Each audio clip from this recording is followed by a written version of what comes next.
What do you think is next here going forward? Because we are seeing violence of epic proportions, and people are very concerned right now that there's going to be a full-fledged war in the Middle East. One, do you Sure. think that's going to happen? And two, how does the United States tamp down these tensions? Well, I'm fearful of what's going to happen in the world today. When you appease bullies, when you try to satisfy them and play nice with them, that's not what they understand. They understand strength. It emboldens these individuals who want to wreak havoc and chaos in the world to do their terroristic deeds. So I'm very fearful of that.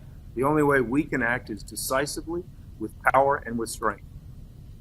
And how does the United States act with power and strength? What should we look for as Americans? Well, we have to do everything in our power to Iran from supplying Hamas, from supplying Hezbollah to carry out their terrorist duties. This is, it's not, it doesn't take rocket science to understand that the Iranians are behind the terroristic activities of Hamas and Hezbollah.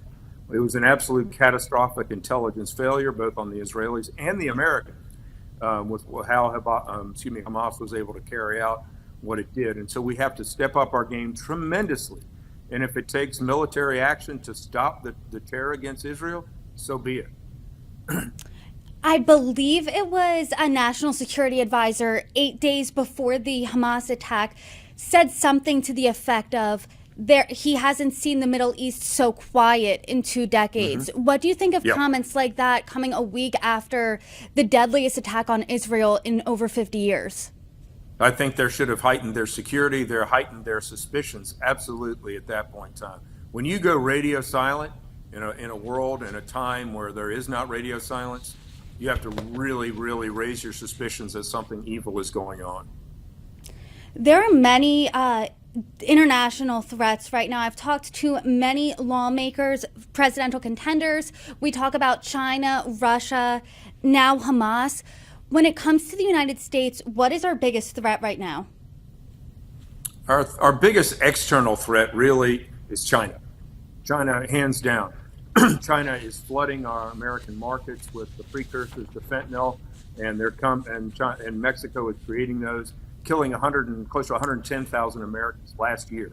Our largest enemy, and I'll call it an enemy right now, is the Chinese Communist Party. They've infiltrated, they've tried to manipulate our currency. They're trying to be on college campuses. They have their own police force set up. So China, without a doubt, is our greatest adversary at this moment in time. Congressman, I do want to ask you just one more time, going back to the speaker vote. When can viewers expect this to be resolved? How many rounds are we going to go here? Now, Brittany, I don't know. I wish I had a crystal ball like we all want to have. I want us to have a speaker sooner than later. It's time to actually get back to the business of fighting the real problems that are facing this country, not amongst ourselves. Congressman Murphy, thank you so much for joining me. You're welcome back anytime. I can imagine how busy you are right now. Thank you so much, Brittany. God bless you, and you have a good day.